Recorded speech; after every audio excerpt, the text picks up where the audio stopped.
Métodos de custeio: integral ou pleno, variável ou direto.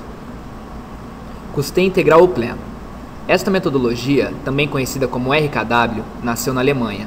Consiste no método em que todas as despesas, tanto de produção como despesa da administração da empresa, são rateadas. A técnica utilizada para este rateio são semelhantes às do custeio tradicionais e cada departamento da empresa recebe sua cota de custos, de maneira que no final o rateio será sobre os produtos da empresa. Com este rateio, chega-se ao valor unitário do produto.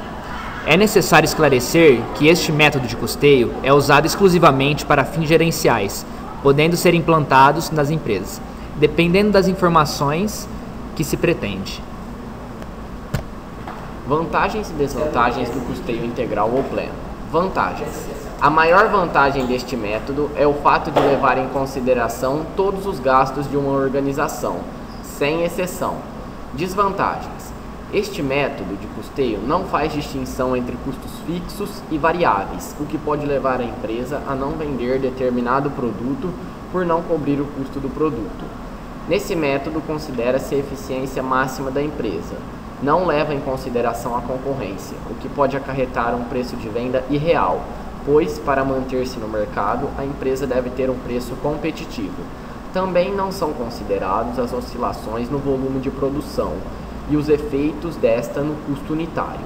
Nota-se que as desvantagens desse método de custeio são muitas, o que torna um método pouco utilizado no Brasil. Custeio variável ou direto. Nesse sistema de custeio, somente os custos que forem consequência da produção farão parte do cálculo do custo unitário do produto. Nesse sistema, deve-se classificar os custos do produto e os custos fixos e variáveis, onde os custos variáveis serão apropriados ao custo do produto e os custos fixos serão diretamente lançados ao resultado do período em que ocorreram. Por esta definição, constata-se que a diferença entre o custeio por absorção se dá quando se faz o levantamento dos custos de mercadorias e ou serviços vendidos. No primeiro, todos os custos relativos aos produtos aplicados no período são considerados para se fazer o resultado.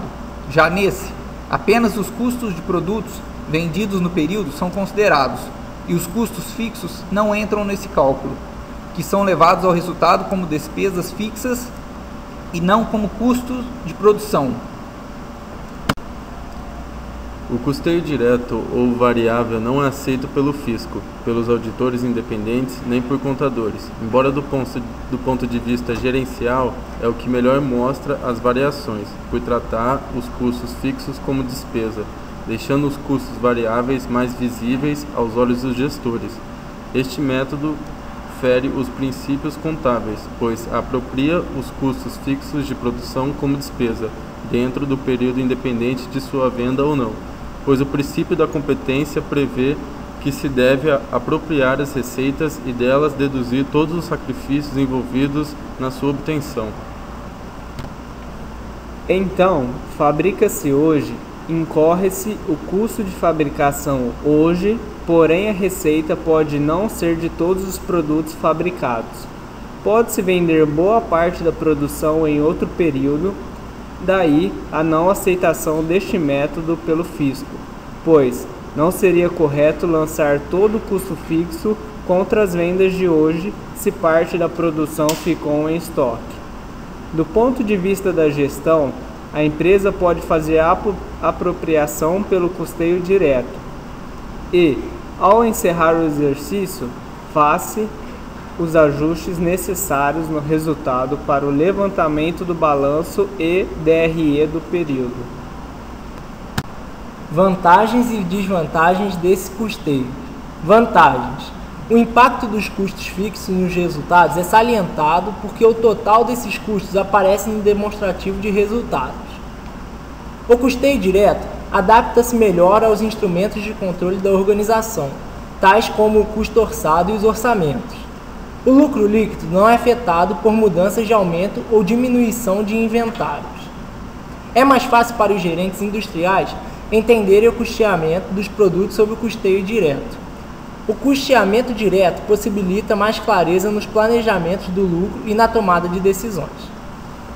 Desvantagens desse custeio.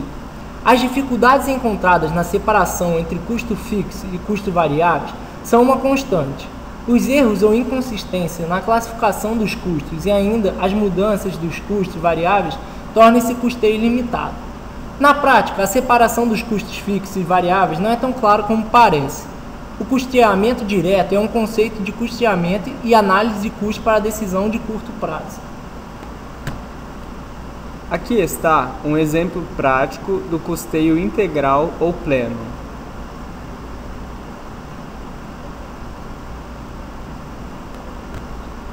E este é um exemplo prático de custeio variável ou direto.